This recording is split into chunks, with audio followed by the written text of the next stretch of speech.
Começa agora, Vitrine Literária, com o professor e escritor Francisco Grijó. Tudo sobre literatura contemporânea, temas, autores, obras, debates, análises, curiosidades e bate-papo com autores e editores. Olá, pessoal, tudo bem? Mais uma edição do Vitrine Literária com Francisco Grijó, aqui pelas plataformas da Rede Vitória, YouTube e Spotify, na página de vídeo do Folha Vitória.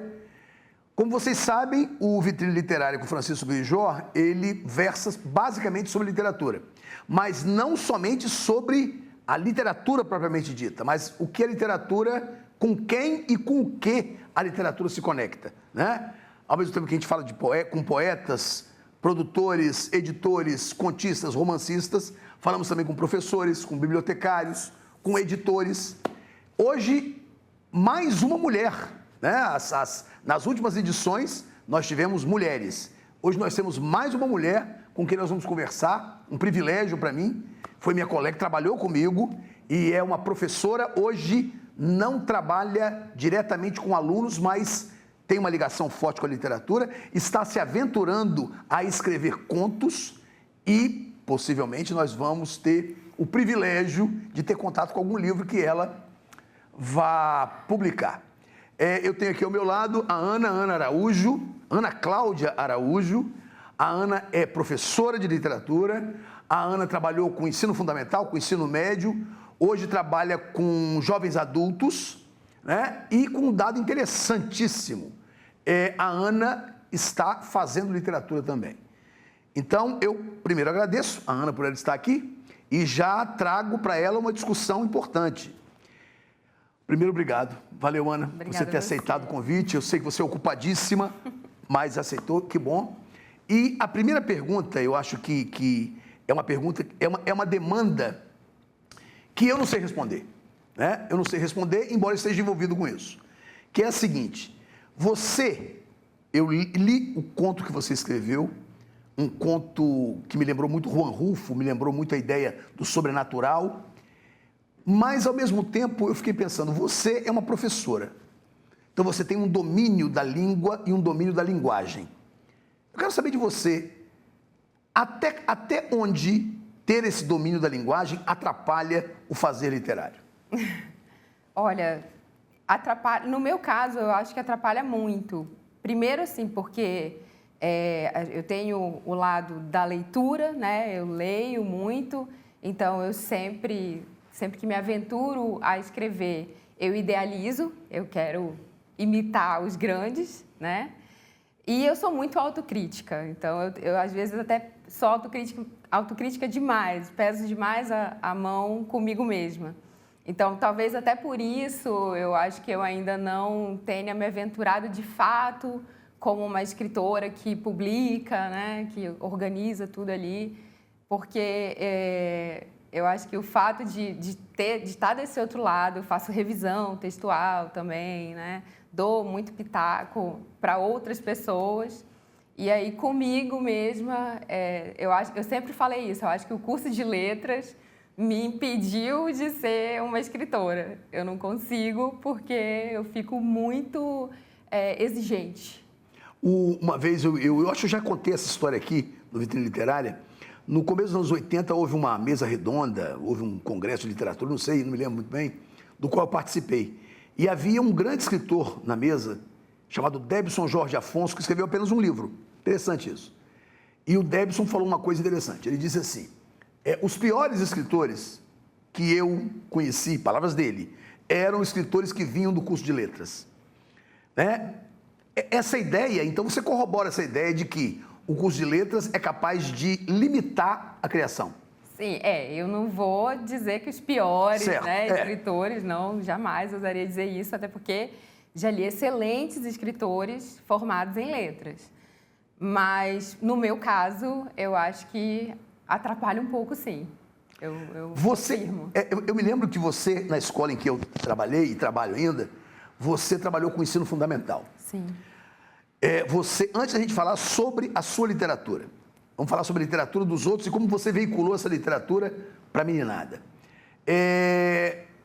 Você considera hoje um grande obstáculo para fazer com que a criança, para despertar no menino, na menina, no adolescente, no pré-adolescente, despertar o gosto dele pela leitura? Você considera que a internet é um obstáculo? Olha, Grijó, eu diria que sim e que não, dependendo de como a gente aborda, né? De como a gente traz isso. É claro que a internet, os jogos, os vídeos rápidos, eles são muito mais atrativos, né? Do que a leitura, que de repente demanda uma atenção, né? Enfim, uma concentração, um tempo muito maior. Mas eu vejo também que a internet, as redes sociais, elas veiculam muito a leitura, a literatura, né? Outras formas. A gente ainda está muito apegada à literatura no livro, né? A literatura ali naquele formato tradicional. Mas eu mesma sigo várias páginas de poesia, né? Desses poemas, o Beat até tem um poemas termo, visuais. Poemas visuais também, né? Mas o pique poema, né? Enfim, uma espécie de frase, né? Poética. Então, dá para jogar com isso, dá para trazer isso para o universo dessas crianças, desses adolescentes e de repente, partir daí para começar a inserir o livro, para começar a trazer as formas mais tradicionais, talvez, o blog. Porque o livro ele demanda tempo, né? Sim.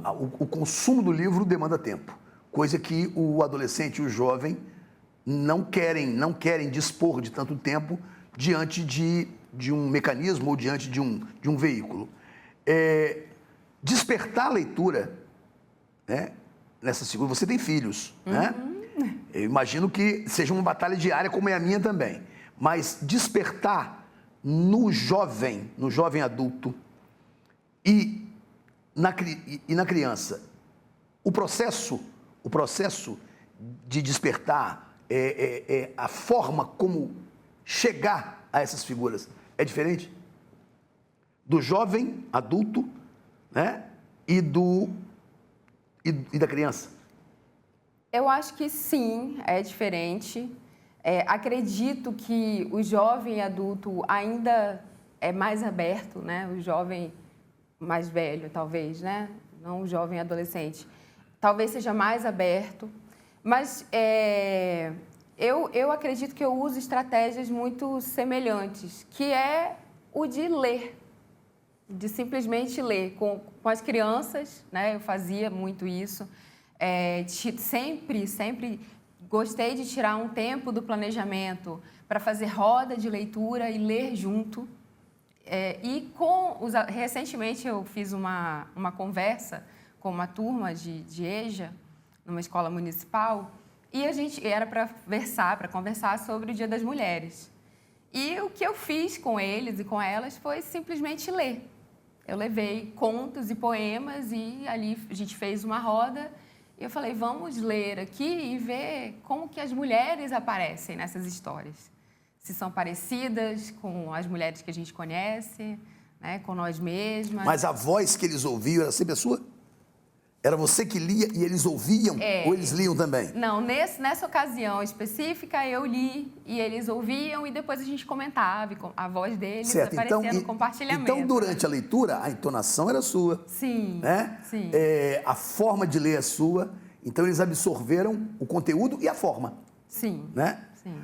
Você tocou num ponto que eu achei muito interessante. Quando você fala sobre a figura da mulher, né? A mulher, não só enquanto produtora, mas também como aquela que reproduz o texto literário, no seu conto, no conto que eu li, do qual eu gostei muito, você mostra uma narradora que é mulher e essa narradora diante de uma realidade que ela não sabe exatamente qual é. Aí eu pergunto para você, vamos imaginar que você tem outros textos que você ainda não mostrou para a gente, eu imagino que você tenha. Você acha que existe uma voz feminina na literatura? A minha voz na literatura é completamente feminina. Você acha que existe uma literatura feminina? Acho que existe sim. Acho que existe. Inclusive, as literaturas nas quais eu tenho me inspirado, principalmente nos últimos tempos, são literaturas femininas. Quem, por exemplo? Conceição Evaristo, a grande voz, né? A própria Carolina Maria de Jesus, a Maya Angelou. Maya Angelou. Você lê a Maya Angelou na tradução ou no original? Na tradução. Ainda não consigo ler no original. Mas, assim, por exemplo, eu li recentemente Os 100 Anos de Solidão, de Gabriel Garcia Marques. E aí... Que é uma beleza. A gente não tem ali um narrador, né, feminino ou masculino, mas salta muito para mim a figura da mulher. Feminina, sem dúvida. Sabe, sem daquela dúvida. ancestral ali. E me lembra muito essa mulher que aparece no meu conto, né, que é a minha avó. Então, a minha literatura... realmente de leitura e de escrita, se eu realmente conseguir me embrenhar nesse caminho, certamente vai honrar essas mulheres. Me pareceu, olha só, cada um lê de um jeito, né? Quando eu li 2 vezes, nas 2 vezes me lembrou Pedro Páramo, me lembrou o Juan Rulfo, não me lembrou Garcia Marques, né? Me lembrou já um outro estilo, uma coisa mais fantasmagórica mesmo, algo mais sinistro, no sentido de misterioso. E aí eu pensei, isso é uma opção sua ou é reflexo do que você está lendo? Não, é uma opção. Claro que o que eu leio influencia, não tem como negar isso. E nesse conto específico, ele foi escrito antes da leitura de 100 Anos de Solidão. Então, foi antes? Foi antes. Melhor saber, bom saber. Então, realmente, não tem como dizer que teve essa influência direta, né? Mas acredito que... E você continua produzindo? Então, para mim, sim. Agora, nesse momento especificamente, eu não estou escrevendo nada ficcional, nada. Estou escrevendo muito, mas é porque eu estou produzindo para o mestrado. Né? Então, muito artigo, capítulos lá do projeto, né? da futura dissertação. Então, estou escrevendo, mas não a ficção. A ficção está porque de lado. Existe um movimento aqui em Vitória, um movimento de escritoras muito intenso. Sim. Bem maior do que o movimento de escritores. Né? Houve uma época em que ser escritor em Vitória era uma coisa muito mais frequente. E ser escritora era uma coisa menos frequente. Deu uma volta nisso aí, né? Eu entrevistei já a Aline, entrevistei a Carla Guerson, entrevistei a Camila Dalvi, entrevistei Bernadette, claro, Sueli Bispo, Lília Meneguzzi, várias escritoras que têm uma produção intensa e há um grupo de escritoras novas, jovens, fazendo uma literatura. E eu imaginei que você estivesse indo por esse caminho também. Essa coisa de hora de escrever, está na hora de botar no papel, né? Como é que é isso? Está na hora, com certeza está na hora. Eu devo isso, sabe? Como eu te falei. Deve isso a quem? Eu devo isso às mulheres que vieram antes de mim, né? E que de alguma forma sonharam com esse lugar que eu ocupo hoje. Minha mãe, minha avó, minha mãe me cobra que eu escreva. Sua mãe escreve? A minha mãe escrevia, ela conta isso para mim, que quando ela era jovem, à noite, às vezes ela perdia o sono e ela escrevia muito. Né? Mas depois ela perdeu esse hábito, né? Com o passar do tempo, ela não manteve. Mas ela sempre fala isso, porque a gente tem uma história, né? A gente tem uma história, uma saga, eu acho, eu diria, épica. E ela fala isso, assim, isso tem que ser escrito. Né? E eu acho que tem mesmo. Precisa ser escrito. Então aquele conto é autobiográfico? Ele é autoficcional. Autoficcional. Não diria que é autobiográfico. Sim, autoficcional, Mas sim, até porque ele nasceu de uma oficina de contos femininos autoficcionais que eu fiz com a Lorena Lima. Ah, sim, inclusive você publica através, no né? Blog dela. No blog dela. Isso, o conto tá publicado lá. Então ele nasce a partir desse movimento, mas nasce... Eu tomei a iniciativa de participar desse movimento justamente porque eu pensei isso. Poxa, tanto tempo, né? Tanta gente esperando, aguardando que eu faça essa publicação, né? Enfim, não sei se de contos, não acredito que eu tenha fôlego para um romance, não quero pensar ainda tão alto. Mas eu fico muito ali no Instagram, né? A Andrea Delmasco, que esteve aqui recentemente, me honrou muito, porque ela me classificou como uma cronista. Ela falou que toda vez que aparece uma publicação minha, ela para ler, porque ela me considera uma boa cronista. E eu sou fã da Andrea. E a Andrea é uma leitora qualificadíssima. Exatamente. Né? Então, ouvir isso me anima muito, sabe? Me confirma que eu tenho que participar desse movimento, que não é só aqui no Espírito Santo, né?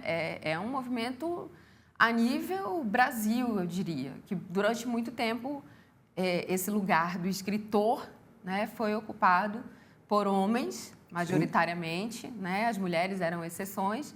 E sim, hoje as mulheres estão buscando mais esse lugar e eu acho que as mulheres têm muito a contar, né? As mulheres com quem eu convivi ao longo da minha vida eram mulheres muito boas narradoras. E como a gente vive hoje a chamada crise da narração, né? Então, nada melhor do que trazer essas mulheres para contar essas histórias que elas têm. Ao ler o seu conto, eu percebi uma coisa muito interessante, quer dizer, me interessou bastante, que é que você não é poética. Você não é poética. A sua linguagem não é poética. Sua linguagem é uma linguagem bem trabalhada, porque a literatura exige isso, né? A literatura é a linguagem, né? Se você não souber como utilizá-la. Aí você não tem o texto literário. Mas você não é poética. Naquele conto, e entenda essa palavra, essa expressão da melhor maneira possível. Essa sua aversão à poesia, ela é porque você não é uma leitora de poesia? Eu sou leitora de poesia, mas eu nunca me arrisquei a escrever poesia. Eu acho que é muito mais difícil. E eu acredito que a prosa, além de ser mais fácil, eu convivo mais, talvez, né? Como eu estava dizendo, essa coisa da narração, de ouvir histórias e de contar histórias, ela está mais no meu cotidiano. A poesia, ela realmente aparece no momento que eu paro para ler poesia. Agora, parar para produzir poesia, eu nunca parei e eu acho que é ainda mais difícil. Aquela pergunta que você fez lá no início, né, eu acho que eu me tornaria ainda mais crítica comigo mesma se eu me arriscasse a escrever poesia. Até porque eu vejo também, a gente vê muita coisa boa, né, por aí, mas a gente vê muita coisa também que nem deveria, talvez, estar ali em forma de poesia, né? Poderia ser uma prosa, um mini conto. Então, eu fico com esse mesmo olhar crítico que eu tenho, às vezes, para os outros, eu imagino que vão ter para mim, ou eu mesma vou ter para mim. Então, eu nem me arrisco. Acho que a poesia é muito mais difícil. Certo. E a preferência, na prosa, é a história... A sua preferência por leitura é a história curta ou é o romance?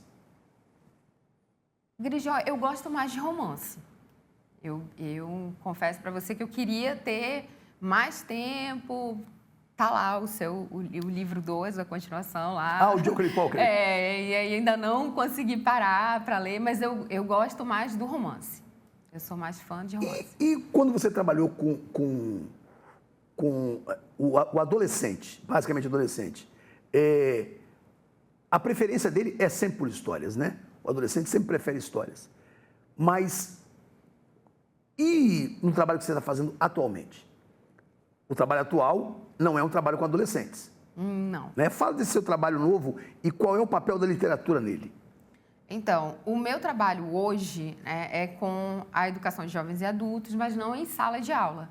Hoje eu estou na gerência de educação de jovens e adultos, na SEDU, e a minha frente de trabalho específica, né, embora a gente assuma tudo, mas o meu trabalho principal lá é a produção de materiais. Mas basicamente de linguagens? De linguagens, isso. A gente trabalha muito na perspectiva da integração curricular. Né? Então, linguagens integradas às ciências humanas, né? A sociologia, a história, a geografia, essa coisa da valorização e o olhar para o território, né? Para o entorno, para o trabalho. Inclusive, o trabalho e o território são categorias fundantes na EJA. né? A gente sempre parte dessas duas perspectivas. Então, assim, sem dúvida, todo o material que eu produzi, o primeiro material que eu entreguei, né, para a secretaria foi um caderno de relatos de experiência. Então, eu colhia, né, esses relatos nas escolas com os professores de um componente que é específico da nossa EJA, que é o PIPAT. PIPAT é uma sigla, Projeto Integrador de Pesquisa e Articulação com o Território. E aí, esse projeto começou em 2020, 2021. Durante a pandemia. Durante a pandemia, e foi um sucesso, assim, realmente revitalizou, renovou os ânimos da EJA, né? E saem trabalhos muito bonitos, muito lindos mesmo. Inclusive, tem produção de livros, né, com contos coletivos, enfim. E então, esse primeiro trabalho foi o de relatos, que a gente colheu em diversas partes do estado, né, um relato por superintendência regional, são 11 superintendências, portanto, 11 relatos. E, em seguida, ano passado, eu entreguei 4 cadernos de um outro componente que é da EJA diurna, que é Práticas e Vivências Integradoras. E aí ele integra a área de linguagens, língua portuguesa, arte e... Literatura? E muita literatura, né? Não tem especificamente literatura. A literatura está dentro da língua portuguesa. Ah, certo, né? certo. Que é assim que o currículo Deveria estar dentro da arte, né? Dentro da arte, exatamente. E aí integra com história, geografia, filosofia, sociologia.